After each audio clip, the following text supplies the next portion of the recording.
química nos faltaba ver electrólisis, proceso en el que se usa energía eléctrica para hacer que una reacción química no espontánea se pueda llevar a cabo. Habíamos visto que para que una reacción química sea espontánea, del tipo de las reacciones de oxidación-reducción, tenían que tener un potencial de celda positivo. Y, como lo habíamos visto en termodinámica, la variación de energía libre debe ser menor a cero o negativa. Hay muchas reacciones químicas que son de interés para que producir ya sea sustancias de alta pureza, metales de alta pureza, por ejemplo, o no metales como puede ser el flúor o el cloro, y para esto se utilizan la electrólisis, es decir, provocar reacciones químicas o transformar energía eléctrica en energía química, ya que se provocan las reacciones químicas a través de una corriente eléctrica. Sigue representándose la hemireacción de oxidación y la de reducción. Acá tienen el ejemplo de la electrólisis del cloruro de sodio, ¿sí? Pero antes de entrar a un ejemplo específico, para que les quede bien claro, nosotros vemos dos tipos de celdas electroquímicas, ¿sí? Una son las celdas galvánicas o voltaicas, y la otra es el área que entramos ahora, que son las celdas o cubas electrolíticas.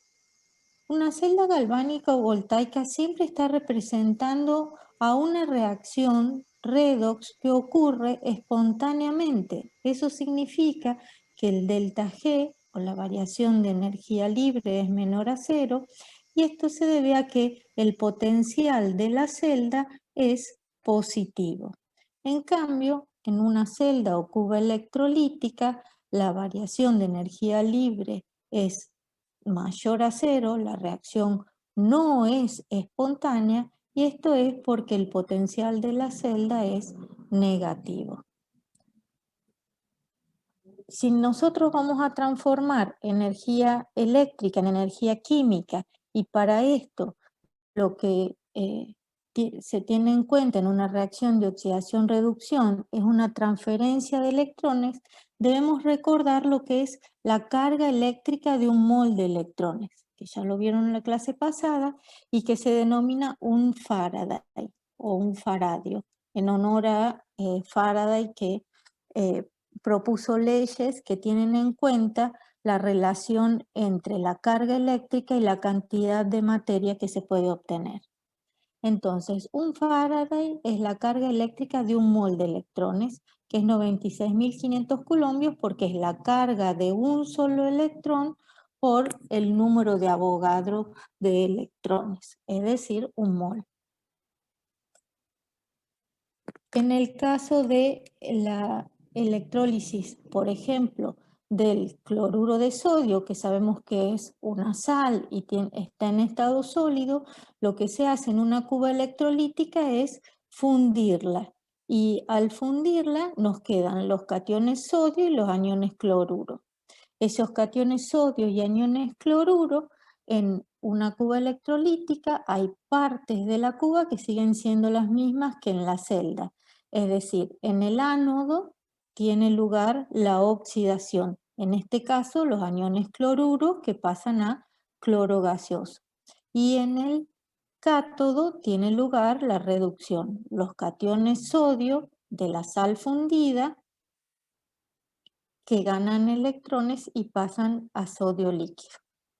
Esto es más bien un esquema, y acá les muestra cómo sería más realmente que ocurre en un electrodo, en un cátodo de hierro y en un ánodo de carbono, como la sal fundida, los iones en solución, los iones que se pueden mover, lo que van a hacer es producir sodio elemental en estado líquido, y sabemos que el cloro es un gas, entonces se produce el cloro gaseoso.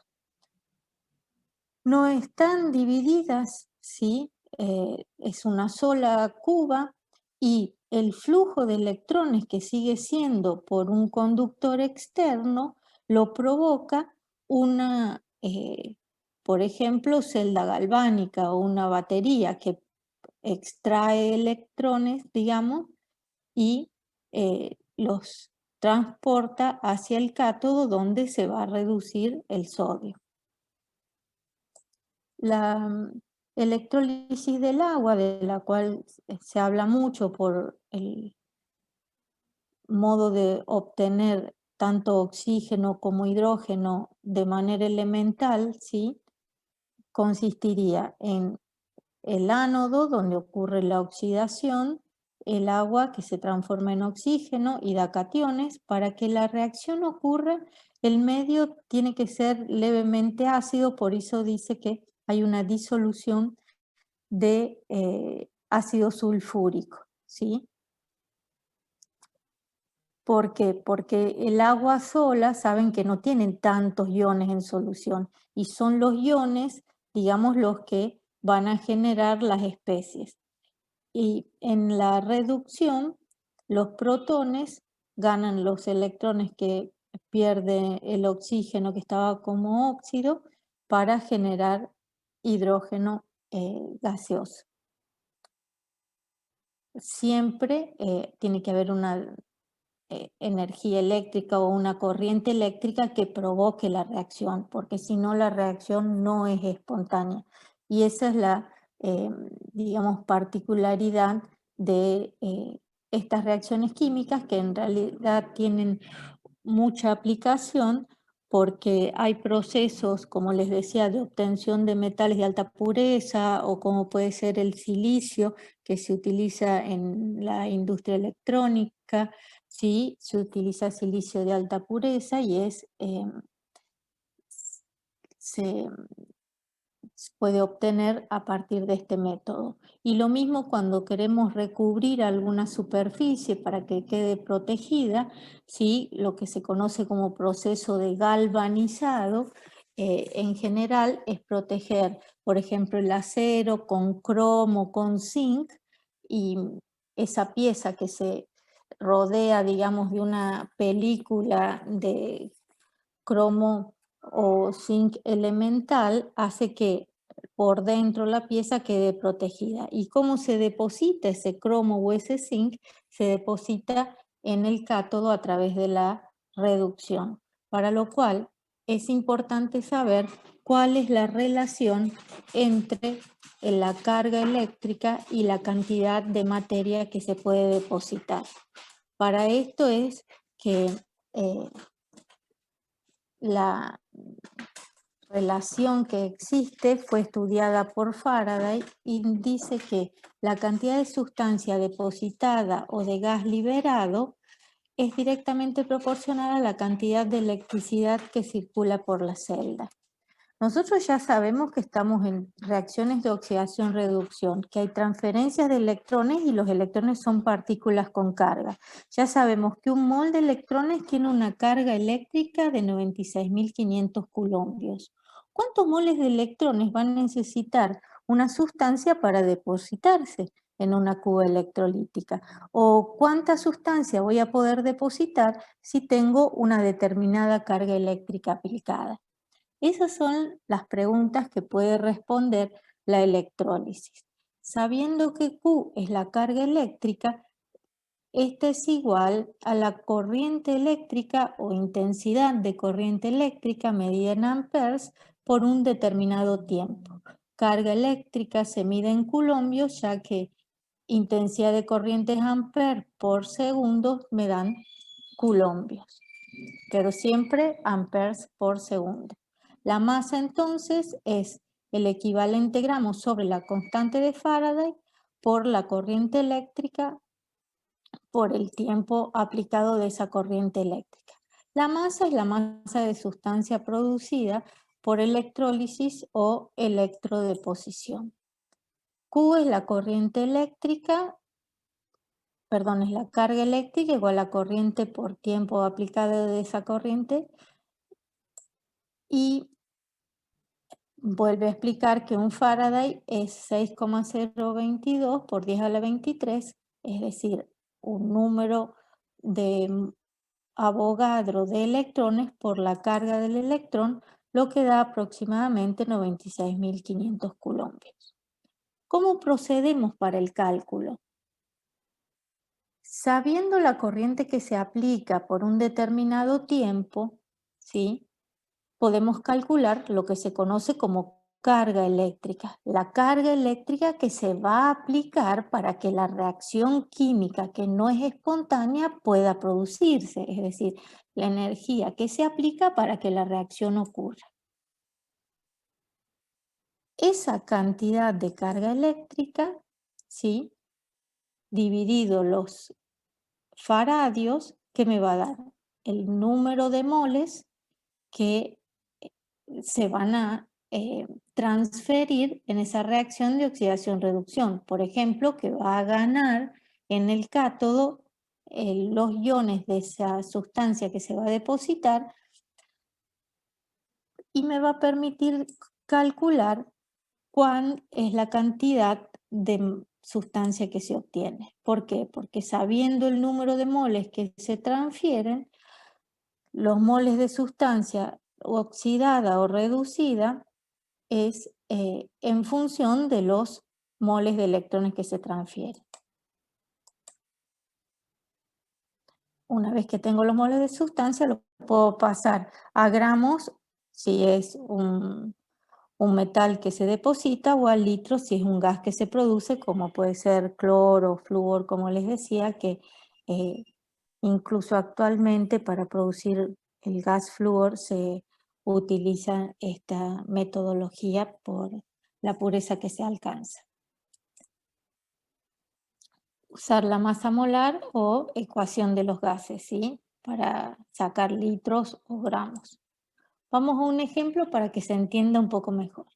Estamos viendo que vamos en general, si se va a reducir, la reacción va a ocurrir en el cátodo y yo tengo que saber cuál es el estado de oxidación del elemento para ver cuántos moles de electrones necesitan para reducirse. En este caso el ejercicio pregunta: calcular la masa de cobre metálico que se deposita en el cátodo durante el paso de 2,5 amperes de corrientes a través de una disolución de sulfato de cobre 2 durante 50 minutos. En este caso no tengo una sal fundida, sino que tengo una sal en solución. ¿Por qué aclaro que no tengo una sal fundida? Porque el primer ejemplo que le mostramos era del cloruro de sodio, que es un compuesto iónico, es una sal, y que fundido me podía producir los elementos del cual proviene con alta pureza a través de la electrólisis. En este caso, tengo una solución de sulfato de cobre, aniones sulfato y cationes cobre. Como me dice que es sulfato de cobre 2, van a ser cationes cúpricos o cationes cobre 2 más, ¿sí? ¿Cuáles son los datos? Amén de la sustancia en solución, la corriente o la intensidad de corriente I, 2,5 amperes, y el tiempo 50 minutos. Dijimos que amperes por segundos me da coulombios, que sería la carga eléctrica aplicada para depositar una masa determinada de cobre metálico. Transformando los minutos en segundos, tenemos que el tiempo es de 3.000 segundos. La carga eléctrica aplicada es la corriente eléctrica o la intensidad de corriente eléctrica por el tiempo, 7.500 coulombios. Si en el cátodo se produce cobre metálico porque en solución están los cationes y los electrones van a permitir que la reducción ocurra, el cobre más 2 moles de electrones me da cobre elemental. Estequiométricamente, un mol de iones cobre me da un mol de cobre metálico. Pero ¿cuántos moles de electrones necesito? se necesitan 2 moles de electrones para producir 1 mol de cobre metálico. 2 moles de electrones, ¿qué carga eléctrica asociada tienen? Si por mol de electrones es 96.500 coulombios, 2 moles de electrones tendrán el doble de carga eléctrica. ¿Y qué voy a lograr depositar? 1 mol de cobre sólido. Pero como no tenemos 2 veces 96.500 coulombios de carga eléctrica, porque tenemos los datos que nos dicen que la carga eléctrica aplicada es 7.500 coulombios, se supone que para esta carga eléctrica voy a obtener menos de 1 mol.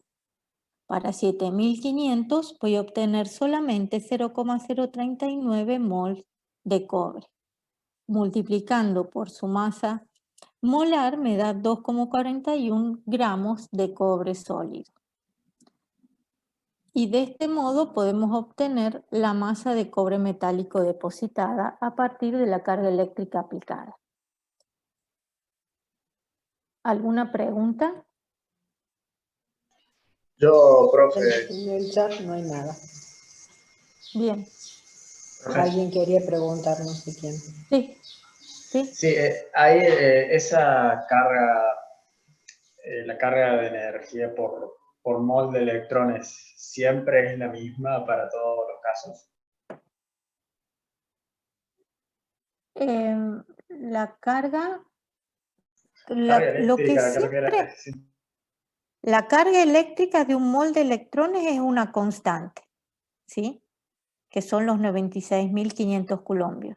Pero vos, en este caso, porque el elemento es cobre en estado de oxidación más 2 y no más 1, por eso te aclara acá que es sulfato de cobre 2 o sulfato cúprico, entonces vos sabés, y te dice que llega a cobre metálico, vos sabés que vas a necesitar 2 moles de electrones para balancear esta hemireacción de reducción que ocurre en el cátodo. Por la estequiometría de la hemireacción, vos sabés que por cada 2 moles de electrones que tienen una carga eléctrica, cada mol de 96.500 coulombios vas a obtener 1 mol de cobre. Pero tenés un dato de carga eléctrica que es completamente diferente a lo que te da la estequiometría de la reacción de reducción del cobre más 2 a cobre elemental. Lo único que es constante es la carga eléctrica de un mol de electrones. Si vos tuvieras aluminio, por ejemplo, el aluminio como catión tiene un estado de oxidación de más 3. Ese aluminio más 3 para que pase a aluminio metálico en estado sólido con estado de oxidación 0 va a necesitar 3 moles de electrones, no 2. Entonces, lo único que es constante es que la carga de un mol de electrones es 96.500 coulombios, pero según el elemento que vos quieras depositar o el gas que vayas a producir, va a ser la carga eléctrica necesaria. No es la misma para todos. No sé si eso contesta la pregunta.